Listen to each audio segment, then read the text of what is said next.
Hopi Production Television présente tous les dimanches à l'émission Moment spirituel, l'amour emprisonné. Toute l'histoire du ministère spirituel de la sœur Donna Bélisaire, sa vocation à servir, mise en branle de la congrégation Les Sœurs Rédemptrices de Nazareth, l'expérience de la prison, les sacrifices pour aider les enfants pauvres, l'éclat de la sœur Donna sur la scène internationale. Chaque dimanche, un épisode à Moment spirituel, l'amour emprisonné, avec sœur Donna Bélisaire sur Hopi Production Television.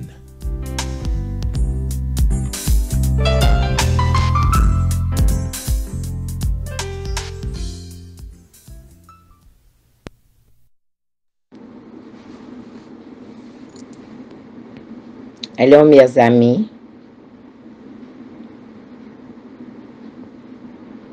c'est avec vous, votre servante, votre sœur, votre médiatrice, la sœur Donna Bélisaire, tout simplement votre servante. Je continue avec vous. Merci de suivre mon livre audio aujourd'hui. Juste pour être à votre service, juste pour faire le partage dans les mauvais moments que nous vivons dans notre monde, je tiens et j'y tiens à vous faire partager encore le parcours de ma vie, le chemin de la vie, tout ce que j'ai parcouru. En effet, dans le premier chapitre, comme je vous avais dit, la sœur Françoise de l'Eucharistie, qui était une religieuse des sœurs de Saint-Joseph de Cluny, et par elle m'a été confiée, elle fut ma préceptrice et ma directrice spirituelle, et c'est elle plus tard qui va venir ma confidente, ma plus grande confidente, qui saurait dès le berceau mon désir le plus cher de m'adonner à notre société, avoir la compassion pour ceux que je voyais, qui n'avaient pas les mêmes chances que moi, et qui, c'était mon désir le plus cher. Et je voulais toujours avoir quelqu'un à confier pour comprendre. Et parfois je me disais, rien n'avait d'importance pour moi que comment aider, comment voir, comment aller au secours de ceux qui n'ont pas la même chance que moi. Et j'avais une curiosité de leur vie, de savoir comment ils vivaient, comment je pourrais. Donc, mes amis, je veux aussi, sœur Françoise est décédée le 8 novembre 2015. Malheureusement, elle est partie, ma mère spirituelle, sans avoir la chance de voir ma libération. Oui, elle savait, elle était assurée de mon innocence, mais elle pleurait tout le jour. Et son départ, elle s'était donnée. Elle avait dit aux sœurs, je n'en peux plus. Est aveugle. Elle envoyait toutes sortes de personnes auprès de moi. Elle demandait secours partout. Comment libérer cet enfant de là où elle était, de la prison. Comment aider. Eh bien, c'est ainsi que sœur Françoise va décider à jeûner, à ne plus manger, etc. jusqu'à ce qu'elle soit partie. Et elle disait toujours aux sœurs, je partirai, mais elle sera libérée. Elle sera libérée. En effet, le 8 novembre, qui est le mois de mon anniversaire, pour moi, c'était un cadeau qu'elle m'a fait. Elle est partie. Avant de partir, elle m'a fait dire, oui, que je vais être libérée. Elle a dit à la gardienne qui la gardait, oui, elle va être libérée. Je vais offrir mes sacrifices, mes souffrances pour elle. Effectivement, elle est partie le 8 novembre et moi, le 17 décembre, j'ai été jugée. pour prouver mon innocence. Et voilà, là où elle est, je sais, c'est une âme sanctifiée. C'est une âme ancestrale qui est là, qui me regarde, qui me suit. Eh bien, elle a la chance de vivre avec les anges, avec nos ancêtres, de célébrer ma libération spirituellement, bien qu'elle n'a pas eu la chance de me toucher. Oui, oh, c'est ainsi que, avec Sœur François, je dois le redire encore, ma très grande confidente, je lui confiais mon grand désir d'aider les pauvres. Je lui confiais ma mission pour les miennes. Je lui confiais les sentiments, la compassion que je ressens pour ces pauvres gens que je rencontrais sur mon chemin. Enfin, vous devriez savoir, c'est depuis ma tendre enfance que j'avais cette considération pour ces gens que je voyais qui ne vivaient pas comme moi. Je me posais toujours des questions sur la façon qu'ils vivaient, comment ils dormaient. Et quand il pleuvait, il m'arrivait parfois de me réveiller, de ne pas pouvoir dormir et de penser à ces pauvres gens et de me demander qui s'en occupe. Où est-ce qu'ils sont? Où est-ce qu'ils dorment? Est-ce qu'ils sont encore sur le pavé que j'avais vu là? Ou bien, ils ont quelque part pour aller dormir?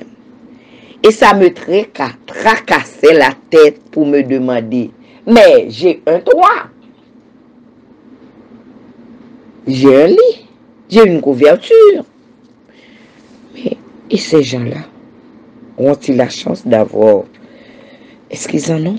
Est-ce qu'ils ont une couverture, un toit pour aller se coucher? Et mon réveil, toujours au cours de la nuit, c'était de penser à eux. Mes pensées se tournaient toujours vers eux, en me demandant où est-ce qu'ils dorment. Oui, moi j'ai un lit, j'ai une couverture, j'ai un toit, et eux-mêmes, sous cette pluie battante, qui s'en occupe? Ces idées me tracassaient tellement et m'empêchaient de dormir. Oui,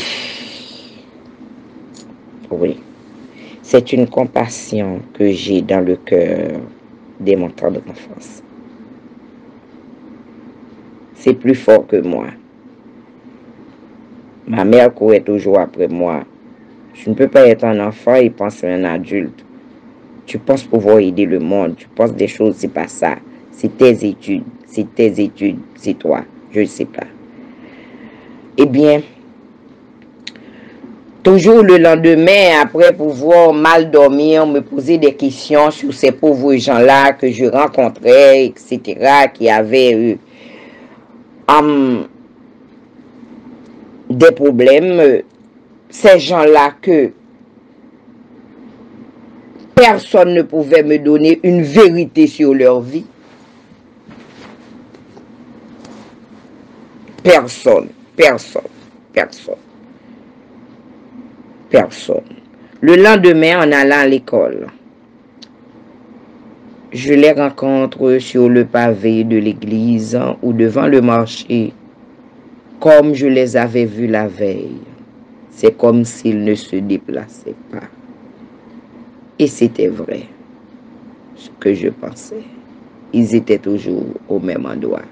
Qu'il pleut, qu'il tonne, qu'il gèle. C'était leur droit à eux. Le pavé était leur droit. Et encore dans ma petite tête d'imagination, j'imagine tout. Comment ils ont pu vivre. Comment ils ont pu vivre cette nuit. Comment ils ont pu dormir cette nuit. Comment ils se sont débrouillés. Je n'arrivais pas toujours à comprendre. Je n'arrivais pas toujours à... Cette curiosité-là me tracassait encore le cœur. Il m'arriva d'oser poser la question à ma mère, qui pour elle, cela n'a pas d'importance. Et pour moi, combien c'était important de savoir qui s'occupait de ces pauvres gens. En ayant privé de tout. Qui s'en occupait? Qui pensait à eux? Oui. C'est là encore une vie laquelle... C'est là encore le titre, l'amour emprisonné, que j'ai dit. Aimer jusqu'à être emprisonné. C'est depuis là mon tendre enfance, cet amour qui est développé en moi, qui déchaîne en moi, pour les laisser pour contre. Cet amour dépassait l'imagination des autres, de ma société, les gens que je pensais, les jeunes que je parlais, mes petites amies que je confiais, ça leur dépassait. Ça leur dépassait. C'est ainsi une journée d'été. Comme je vous dis, je viens de la ville de Jacmel. Et quand c'est en été, on avait toujours un petit groupe de nanettes. On allait toujours en week-end à la plage. Nous avons plusieurs plages. À Jacmel, il y a Congo Plage, il y a Sivadié, il y a Raymond-les-Bains, etc. Il y a La Saline, que tout près, que mes parents savaient m'emmener, ont eu leur terrain, leur bien, ma maman, etc.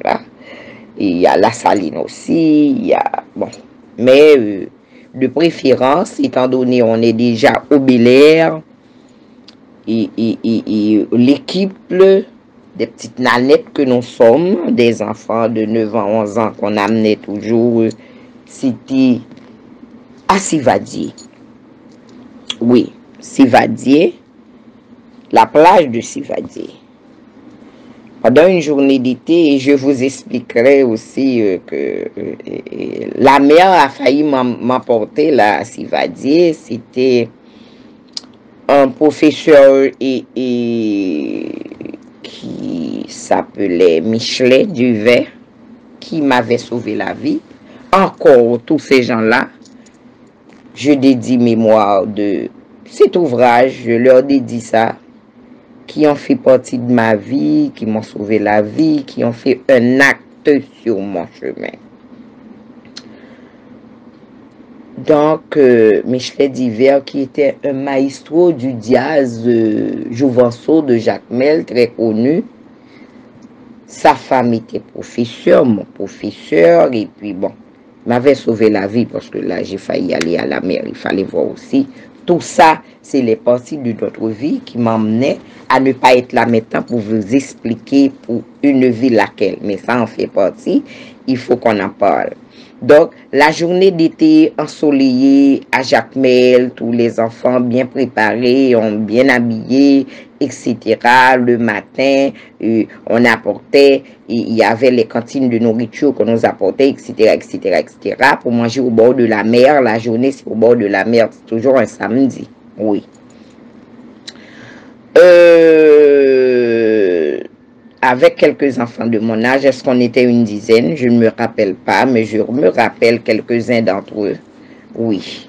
Je me rappelle encore d'Erwin Monsanto, ou sa sœur Sheila Monsanto fut une amie d'enfance de longue date.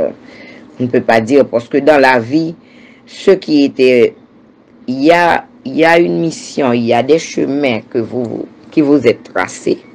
Ceux qui vous savez qu'ils étaient votre ami peuvent changer de direction. Vous pouvez, au cours de votre route, au cours de votre chemin, en rencontrer d'autres personnes qui vous comprendront mieux que les amis que vous avez eus avant, ou bien des personnes qui sont là pour vous accompagner dans vos démarches, pour vous accompagner, pour vous aider à atteindre le but, à atteindre le grand port que vous voulez, que vous avancez, parce que la vie est un grand port. On marche, on ne connaît pas encore qu'est-ce qu'il y a au port, mais on s'avance, on marche. Et n'oublie pas, la route, parfois, on est même fatigué. On veut dire, oh, hélas, on veut s'asseoir. On veut s'asseoir pour dire, on n'avance plus. Parce qu'on ne voit rien devant. Qu'est-ce qu'on voit devant? Mais, quand même, moi, j'ai toujours, je ne sais pas, je suis un enfant qui adore le risque. Je ne me pose jamais de questions. Je crois tellement dans la providence. Jusqu'à présent, et la providence pour moi, on dit que les enfants ne croient pas dans Papa Noël. Pour moi, c'est comme ça parce que je crois tellement dans la providence, ça c'est un peu, franchement, et ça vient tacitement. C'est tacitement en moi. Pour moi, ok, il faut avancer. Sans me demander, qu'est-ce qu'il y aura? On avance. Donc, ce jour-là, vraiment, les enfants, je me rappelle aussi de Erwin, vraiment, oui, Sheila était là aussi, c'est les groupes de Nanette, et en voiture, je crois on était dans un pick-up, peut-être parce qu'il y avait l'air, on pouvait voir les pauvres, parce que j'ai pu voir les pauvres dehors, bon, sûrement, bon, il n'y avait pas autant de pauvres comme nous en avons maintenant. Non, il n'y en avait pas autant. Et voir un pauvre là, c'était un superstar, parce que, bon, pour moi, à chaque fois que je voyais ça, ça me chose le cœur, ça m'interpellait à quelque chose, et je dois passer toute la journée à y penser, à sortir encore tout ce que, pourquoi, à reposer la question qui me revenait toujours. Et c'est ainsi que j'ai dû poser la question. Mais pourquoi? Quand j'ai vu ces pauvres-là, maintenant, c'est plus à l'aise avec les enfants de mon âge, mes petits amis, là, on peut dialoguer. Et je peux avoir une réponse des questions qui me tracassaient toujours. Mais, pourquoi il existe des pauvres? Oui, pourquoi il en existe? Pourquoi il existe des pauvres? Il y a un de répondre, les pauvres, ils sont faits pour mourir. Ah bon? Oh! Waouh! J'ai ouvert mes yeux, j'ai réfléchi. Les pauvres, et j'ai dû reprendre de ce que l'autre enfant a dit. Oui, les pauvres, ils sont faits pour mourir. J'ai dit, mais pour mourir, et pourquoi ils doivent mourir? Un autre de répondre.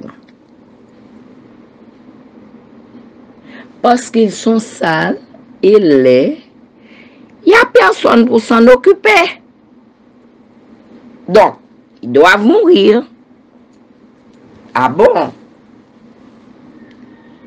Ils sont sales, et laids, personne pour s'en occuper. C'est pourquoi ils doivent mourir.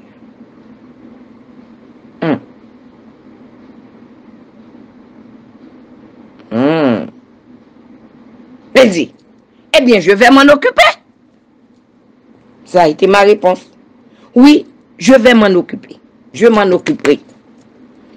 Quand je serai grande, je vais m'occuper des pauvres. Bon, c'est ma question. Et comment je vais le faire?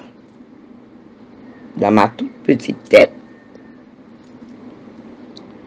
je vais leur donner une grosse maison et un sac de farine. C'est pourquoi, les amis, vous qui m'écoutez,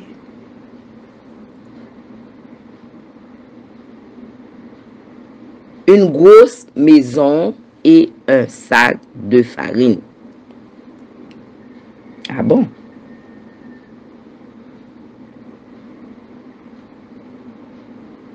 Hmm. Mhm.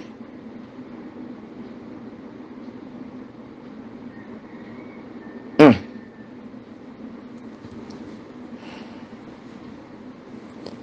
Oui.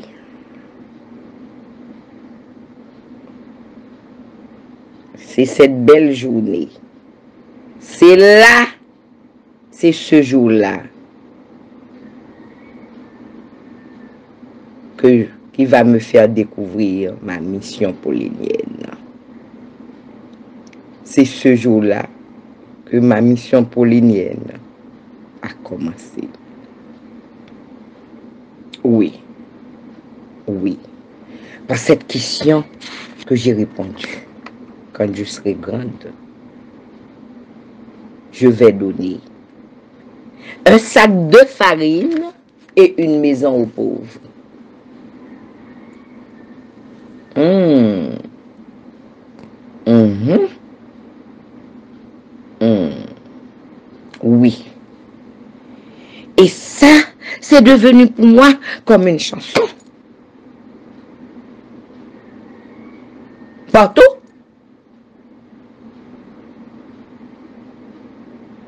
je disais,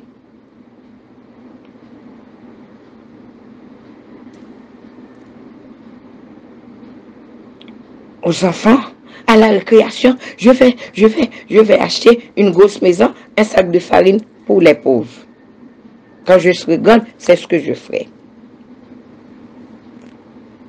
Il arriverait en récréation, les enfants m'allaient donner au sac de farine. Non, ouais, le sac de farine, donner le sac de farine, le sac de farine. Oui, oui. Hum, hum. Et voilà, ce sac de farine. C'est ce que je pensais. C'est ce que je pensais. Voilà où va m'emmener cette mission. C'est pas seulement le sac de farine. Déjà, je gardais toujours mon petit argent de poche. J'aimais les friandises. Beaucoup, beaucoup, beaucoup. Et ma maman m'en donnait toujours de l'argent de poche pour en acheter.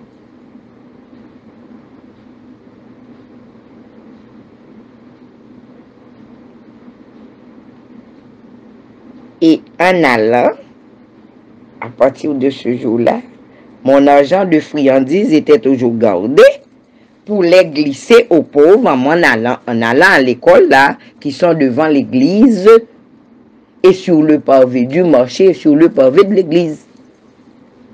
Oui, je cachais toujours. Derrière la servante qui m'accompagnait pour aller à l'école, je glissais toujours, je ne sais pas, je cherchais toujours un visage pour glisser quelque chose. Mon petit argent de poche. La mission a commencé. Et à chaque fois, quand je passais, il y avait toujours un espoir. Je voyais des yeux, ils étaient là à me regarder autour. Parce que c'est l'heure, tu sais que dans la ville, là, quand c'est l'heure de classe, on voit tout le monde, les enfants qui vont à l'école le matin, etc. Moi, je passais, il y avait toujours une route assurée et sûre qu'on passait et ils regardaient avec de grands yeux et attendaient toujours parce qu'ils savaient. Et ils recevaient ça avec de l'amour. Et avec une sorte de discrétion.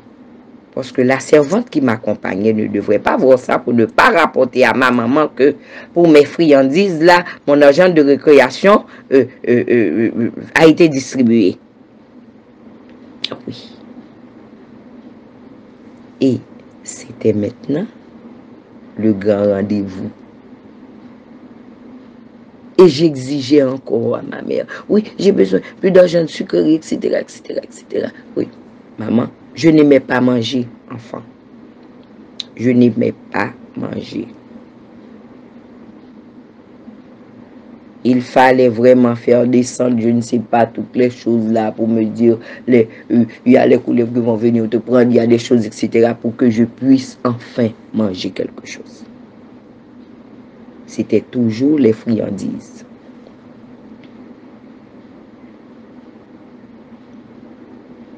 S'il y a un problème que je donnais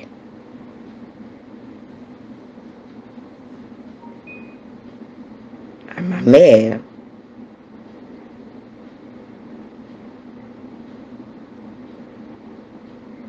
c'était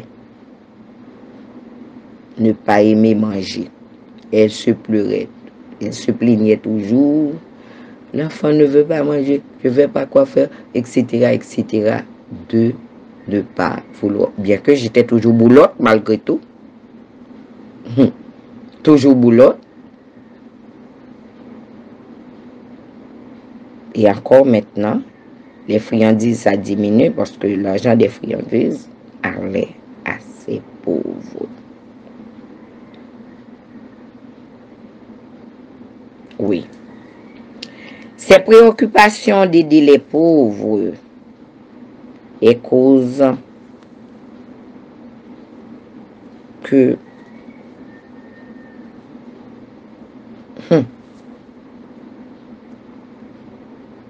a déclenché tout de ma vie. A changé tout le cours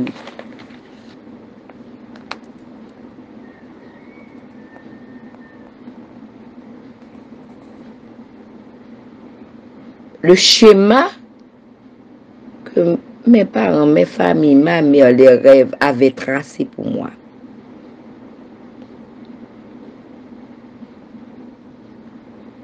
Si je vous dis, rien n'avait d'importance pour moi. Pas tellement brillante à l'école. Brillante en littérature, brillante en tout ce qui est, bon, chose, mais pas en mathématiques, parce que c'est pas ne pas être brillante, mais rien ne m'intéressait pas que d'aider les pauvres. Parce que je me disais que pour aider les pauvres, on n'avait pas besoin d'apprendre à lire, à écrire, pour aider les pauvres. Pour moi-même, on n'avait pas besoin de tout ça. C'est un sac de farine, une maison qu'on aurait besoin. Et puis, bon, je me rappelle avoir passé plus de 7 professeurs de musique pour jouer le piano. Je suis sortie nulle. Parce que tout ça, je ne me concentrais en rien. Et je parlais toujours des pauvres. C'est pourquoi, avec Sœur Françoise, on peut toujours, étant donné une religieuse, elle pouvait me comprendre. C'est elle qui donnait le plus d'attention à moi, ce que je disais. Oui. Pour aider les pauvres, pourquoi on a besoin ci, on a besoin ça. Je préfère prendre le temps pour aller les voir, pour aller les visiter, etc., etc. Donc,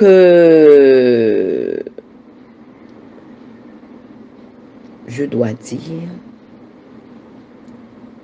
avant que mon éducation soit confiée à la sœur Françoise de l'Eucharistie par mon oncle, qui voulait que je sois éduquée comme la fille d'un médecin digne de ce nom, j'ai été élevée entre la grande sœur de ma mère, qui était sa sœur et sa marraine, sa sœur du côté maternel, et aussi sa marraine.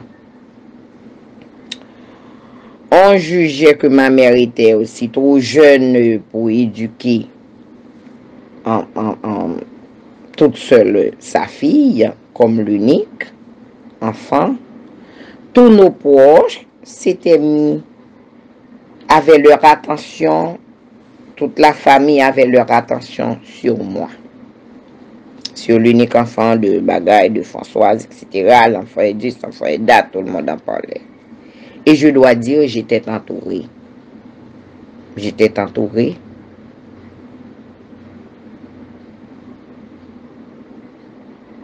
Et jusqu'ici, je me sentais toujours, comme disait toujours ma maman, j'ai une princesse. On pense que j'ai un unique enfant, mais mon unique enfant en vaut plus que 1000. Donc, oui.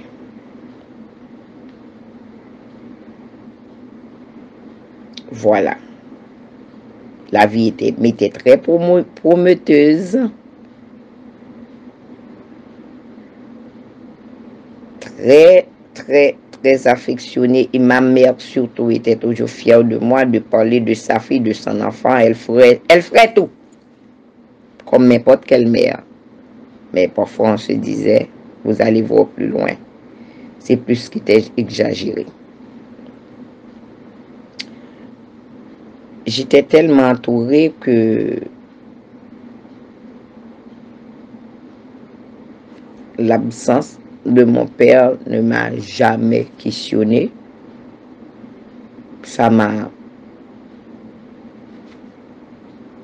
C'était comme tellement naturel pour moi. Parce que ma maman avait tellement d'amis, waouh mon Dieu. Tous les amis de ma maman tombaient sur moi. Tout le monde me gâtait. Encore, merci à la vie. Merci. Je me rappelle, le jour de ma naissance, on me disait toujours, ma marraine, une nièce de ma maman, avait fait passer cette chanson dans la ville, par la radio. C'était une chanson commandée. Toi qui viens de naître et qui sourit à la vie, que Dieu te bénisse. Donc, vous qui connaissez cette chanson, vous avez dit que c'était une chanson qui préparait pour parler de l'accueil de l'enfant aimé qui devrait venir dans la famille. Merci encore. On va continuer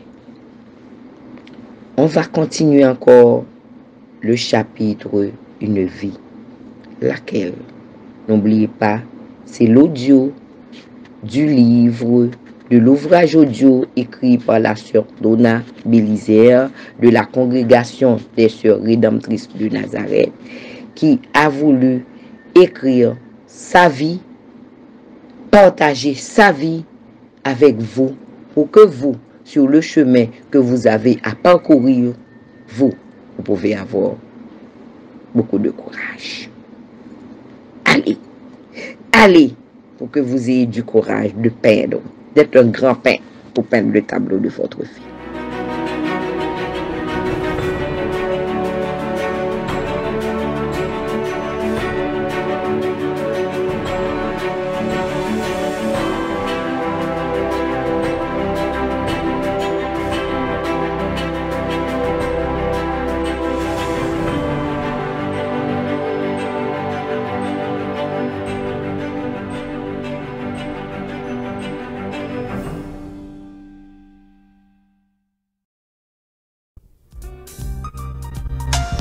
Hopi Production Television présente tous les dimanches à l'émission Moment spirituel, L'amour emprisonné.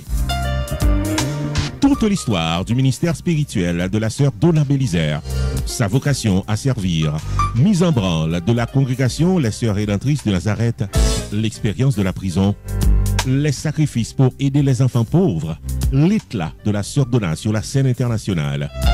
Chaque dimanche, un épisode à Moment spirituel, L'amour emprisonné, avec sœur Donna Bélisaire sur Hopi Production Television.